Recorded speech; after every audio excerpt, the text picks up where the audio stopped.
के बारे में। तो चलिए शुरुआत करते हैं सबसे पहले और प्रमुख खबर के साथ। तो न्यूज पंच में सबसे पहली और प्रमुख खबर है, जहां आपको बता दें कि गिरफ्तारी पर अब पुलिस की मनमानी बिल्कुल नहीं चलेगी। सुप्रीम कोर्ट ने गिरफ्तार की जो पूरी प्रक्रिया है उस पर सख्त रुख अपनाते हुए कहा है कि पुलिस और जांच एजेंसियों को हर गिरफ्तार व्यक्ति को गिरफ्तारी का कारण लिखित में बताना अनिवार्य है। अदालत ने यह साफ किया है कि गिरफ्तारी भले ही किसी भी कानून के तहत, चाहे वो बीएनएस की धारा के तहत हो, आईपीसी की धारा के तहत हो या फिर मनी लॉन्ड्रिंग के तहत की गई हो, लेकिन गिरफ्तार किए गए व्यक्ति को लिखित में वजह बताना अब कंपलसरी कर दिया गया है, अनिवार्य कर दिया गया है। इसके साथ ही नियम, अगर कोई भी टीम या कोई भी पुलिस अगर इसका नियम नहीं मानती है तो रिमांड को अवैध माना जाएगा, गिरफ्तारी को अवैध माना जाएगा। साथ ही आपको यह बता दें कि यह फैसला नागरिकों के अधिकारों की रक्षा के लिए बेहद ही महत्वपूर्ण है, क्योंकि अक्सर हमने देखा है कि पुलिस बिना उचित कारण बताए या बिना लिखित सूचना दिए ही लोगों को गिरफ्तार कर लेती है, जिससे उनके मौलिक अधिकार हैं उनका हनन होता है। पर अब ऐसा नहीं होगा और पुलिस को गिरफ्तारी से पहले ही कारण बताना होगा, वो भी आसान भाषा में। करेंगे चर्चा, उससे पहले आपको दिखाते हैं गिरफ्तारी पर सुप्रीम कोर्ट की ये स्ट्राइक। तो जी हां, गिरफ्तारी पर सुप्रीम कोर्ट ने ये स्ट्राइक करते हुए इस वक्त नजर आई है और एक मामले की सुनवाई की जा रही थी। उस मामले की सुनवाई के तहत सुप्रीम कोर्ट ने यह आदेश दिया है कि गिरफ्तारी से पहले ही आरोपी को आपको लिखित में कारण देना होगा, वो भी आसान भाषा में, जिससे कि जो आरोपी है वो उस भाषा को समझ सके। गिरफ्तारी से पहले ही उन्हें कारण देना होगा। लिखित में वजह जानना भी हर व्यक्ति का अधिकार है, उसका मौलिक अधिकार है कि आखिर उसे क्यों गिरफ्तार किया जा रहा है, ये उसे पता होना चाहिए। इसके साथ ही अगर कोई एजेंसी भी अगर किसी को गिरफ्तार करती है तो गिरफ्तारी से पहले उसे कारण बताना होगा कि हम आपको इस वजह से गिरफ्तार कर रहे हैं। गिरफ्तारी के संबंध में आरोपी को सारी जानकारियां कोर्ट दी जाए, ये जो आदेश है वो कोर्ट ने दिया है। आरोपी को समझ आने वाली भाषा में ही कारण बताया जाए, जिससे कि आरोपी समझ सके। इसके साथ ही मजिस्ट्रेट के सामने जब पेश किया जाए किसी भी आरोपी को, तो उसको कम से कम 2 घंटे पहले ही उसको वजह मालूम होनी चाहिए कि उसे आखिर गिरफ्तार क्यों किया गया। और अगर पुलिस या कोई एजेंसी इस नियम को नहीं मानती है तो गिरफ्तारी या फिर रिमांड जो है वो अवैध मानी जाएगी पूरी तरह से। तो ये बड़ा आदेश सुप्रीम कोर्ट की तरफ से दिया गया है। दरअसल एक मामले में सुनवाई चल रही थी और उस सुनवाई के दौरान ही सुप्रीम कोर्ट ने ये आदेश दिया है कि ये कौन सा केस है और किस केस से ये सबक दिया गया है वो आपको बताते हैं। दरअसल मेहर शाह केस से ये सबक दिया गया, सुप्रीम कोर्ट ने ये आदेश दिया।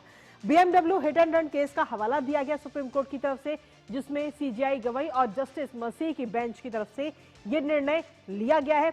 BNSS की धारा 47 में भी इसकी व्यवस्था की गई है। उसमें जो BNSS की धारा 47 है उसमें भी कहा गया है कि जब किसी आरोपी को आप गिरफ्तार कर रहे हैं तो उसे पता होना चाहिए कि आखिर उसकी गिरफ्तारी क्यों हो रही है।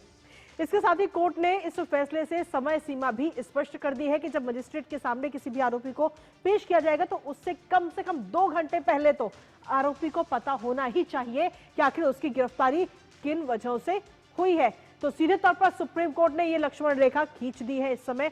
और साथ ही सुप्रीम कोर्ट ने अपने आदेश में और भी कई सारी बातें कही। सुप्रीम कोर्ट ने कहा है कि जो भी कानून का पालन नहीं करेगा उसके लिए ये जो गिरफ्तारी है वो रद्द मानी जाएगी। अगर पुलिस या एजेंसी अगर कानून का पालन नहीं करती तो गिरफ्तारी रद्द हो जाएगी। और जो पूरी प्रक्रिया है गिरफ्तारी की, उसमें पारदर्शिता बहुत ज्यादा जरूरी है, ये बात सुप्रीम कोर्ट ने कही। साथ ही सुप्रीम कोर्ट ने कहा कि CBI, ED और पुलिस पर ये जो पूरा नियम है वो लागू होता है। कोर्ट ने राज्यों और केंद्र शासित प्रदेशों को भी सीधे तौर पर यह आदेश दे दिया है कि किसी भी व्यक्ति की अगर आप गिरफ्तारी करते हैं तो उससे पहले उसको कारण जरूर पता होना चाहिए। और सिर्फ मुंह से बोलकर या मौखिक रूप से नहीं, बल्कि लिखित सूचना भी अनिवार्य सुप्रीम कोर्ट ने कर दी है ऐसे में।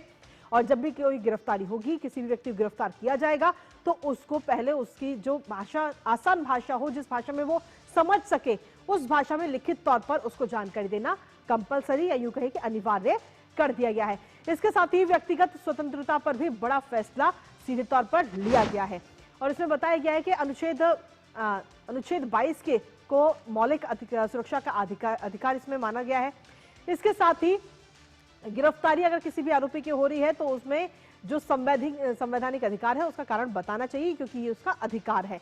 और अगर पुलिस या CBI या ED अगर सूचना नहीं देती तो गिरफ्तारी को पूरी तरह से अवैध माना जाएगा, ये बात सुप्रीम कोर्ट ने साफ कर दी है। साथ ही सुप्रीम कोर्ट ने कहा है कि कानून सबके लिए समान है, सबके लिए बराबर है। इसी पर ताजा अपडेट लेते हैं। हमारे साथ में हमारे सहयोगी विकास सारथी इस वक्त जुड़ गए हैं, सीधा उनका रुख करते हैं।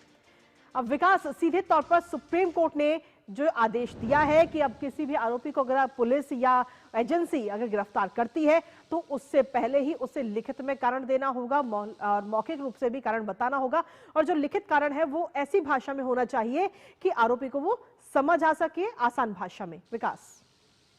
बिल्कुल, देखिए कोर्ट ने ये साफ किया है कि अगर किसी व्यक्ति को गिरफ्तार किया जा रहा है तो उसको उसके लिखित कारण बताए जाएं, ताकि वो अपनी बात को मजिस्ट्रेट के सामने जब उसकी पेशी होती है, यही जी। वजह है कि सुप्रीम कोर्ट ने 2 घंटे की जो बात कही है कि 2 घंटे पहले कम से कम जब पुलिस किसी व्यक्ति को मजिस्ट्रेट के सामने पेश करती है रिमांड के लिए, उससे 2 घंटे पहले उसको ये जानकारी व्यक्ति को होनी चाहिए कि उसे गिरफ्तार क्यों क्यों किया गया, ताकि वो व्यक्ति या उसका वकील इन आरोपों का जो भी जवाब है वो मजिस्ट्रेट के सामने रख सकें।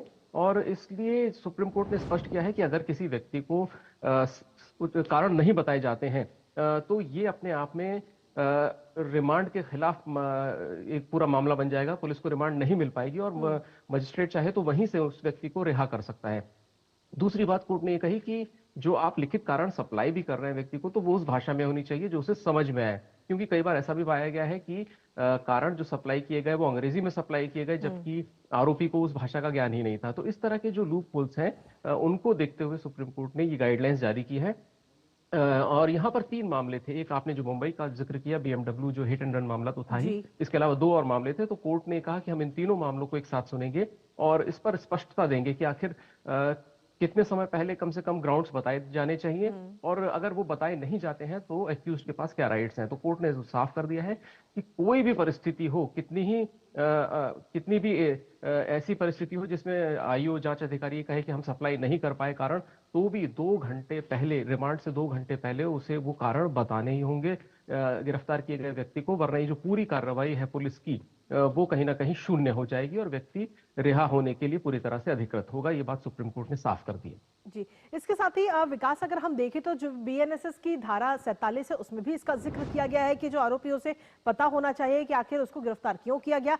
साथ ही जो मौलिक अधिकार है उसमें भी अनुच्छेद 22 में भी इसका जिक्र किया गया है। लेकिन आखिर ऐसी जरूरत क्यों पड़ी कि कोर्ट को सीधे तौर पर यह आदेश देना पड़ा?